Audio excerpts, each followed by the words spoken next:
साथियों, महाशिवरात्रि के पावन पर्व की सभी देशवासियों को हार्दिक शुभकामनाएं।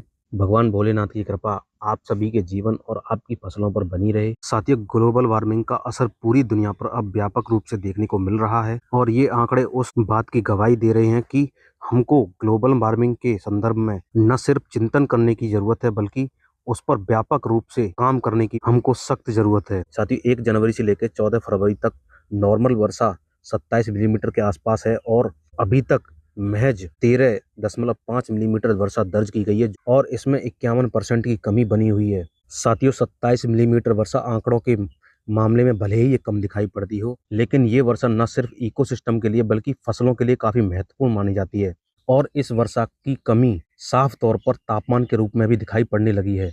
ये बीते 24 घंटों के तापमान का सिनेरियो है, इसमें आप देख सकते हैं।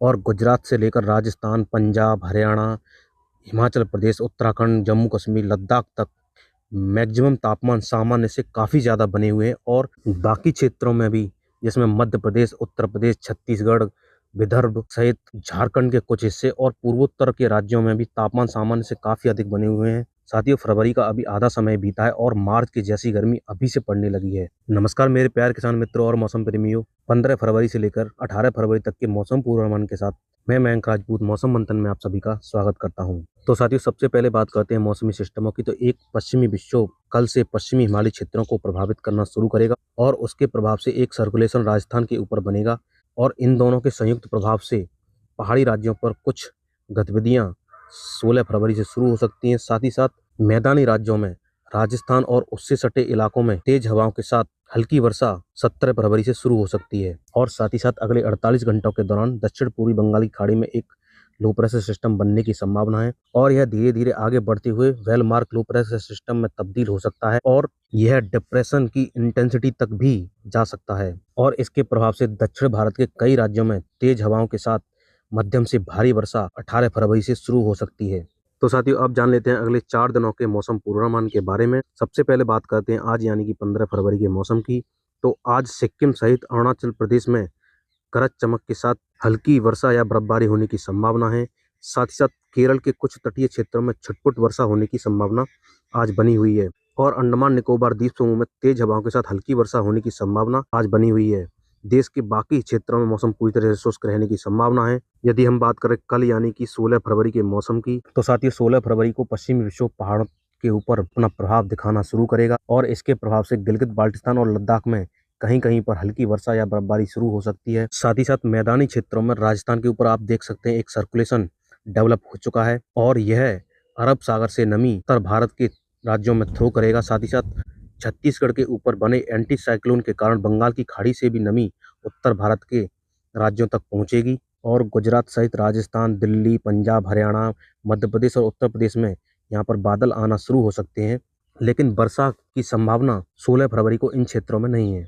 देश के बाकी क्षेत्रों में मौसम पूरी तरह शुष्क बना रहेगा, लेकिन अरुणाचल प्रदेश के ऊंचाई वाले क्षेत्रों में छुटपुट वर्षा या बर्फबारी हो सकती है। साथ ही साथ अंडमान निकोबार द्वीप समूह में तेज हवाओं के साथ हल्की से मध्यम वर्षा होने की संभावना 16 फरवरी को बनी हुई है। अब बात करते हैं 17 फरवरी के मौसम की।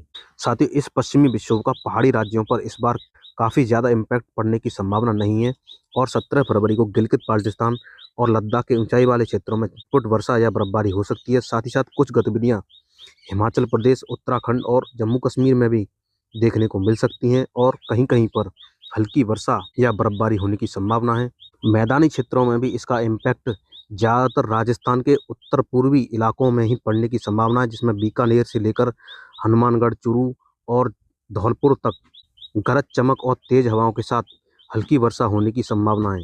साथ ही साथ कुछ गतिविधियां पंजाब के दक्षिणी क्षेत्रों और हरियाणा के दक्षिणी क्षेत्रों सहित दिल्ली और पश्चिमी उत्तर प्रदेश के अलीगढ़ तक देखने को मिल सकती हैं। साथ ही साथ मध्य प्रदेश के ग्वालियर संभाग में भी कुछ बादल यहां पर पहुंच सकते हैं और कहीं कहीं पर आइसोलेटेड प्लेसेस पर हल्की वर्षा होने की संभावना बनी हुई है।